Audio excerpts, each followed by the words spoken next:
গাজীপুরের শ্রীপুরে ধানের ক্ষেতে পানি দেওয়াকে কেন্দ্র করে যুবককে ছুরিকাঘাতে হত্যা করা হয়। আহত হয় আরও 2 জন। এই ঘটনায় থানায় মামলা হলে র্যাবের সহযোগিতায় আল আমিন নামে একজনকে গ্রেপ্তার করে শ্রীপুর থানা পুলিশ। শনিবার শ্রীপুর পৌরসভার কেওয়া এলাকা থেকে তাকে গ্রেপ্তার করা হয়। গ্রেপ্তারকৃত আল আমিন উপজেলার কাউরাইদ ইউনিয়নের যোগীরশিট গ্রামের ফারুকের ছেলে। বিষয়টি নিশ্চিত করেছে শ্রীপুর মডেল থানার ভারপ্রাপ্ত কর্মকর্তা ওসি আব্দুল বারিক। তিনি জানান, গত 1 মে সকালে উপজেলার যোগীরশিট গ্রামে ধানের ক্ষেতে পানি দেওয়াকে কেন্দ্র করে স্থানীয় আল আমিন ও নাজমুলের মাঝে বাকবিতণ্ডা হয়। এর জেরে ওই দিন রাতেই নাজমুলকে ছুরিকাঘাত করে আহত করে আল আমিন। এতে নাজমুলের পেটের নাড়িভুড়ি বেরিয়ে যায়।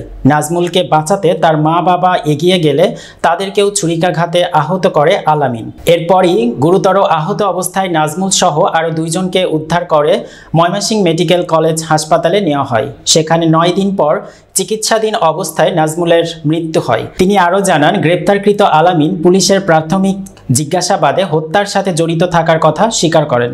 আল আমিনকে আদালতে পাঠানো হয়েছে। এই মামলায় অন্যান্য আসামিদের গ্রেপ্তারের অভিযান অব্যাহত রয়েছে। আমরা যোগীরশিট এলাকা বৃষ্টির পানি খেতে ছাড়াকে কেন্দ্র করে উভয় পক্ষের মধ্যে মারামারি ঘটনা ঘটে। আসামি আল আমিন তার পেটে ছুরি আঘাত করার পর থেকে সে পলাতক থাকে।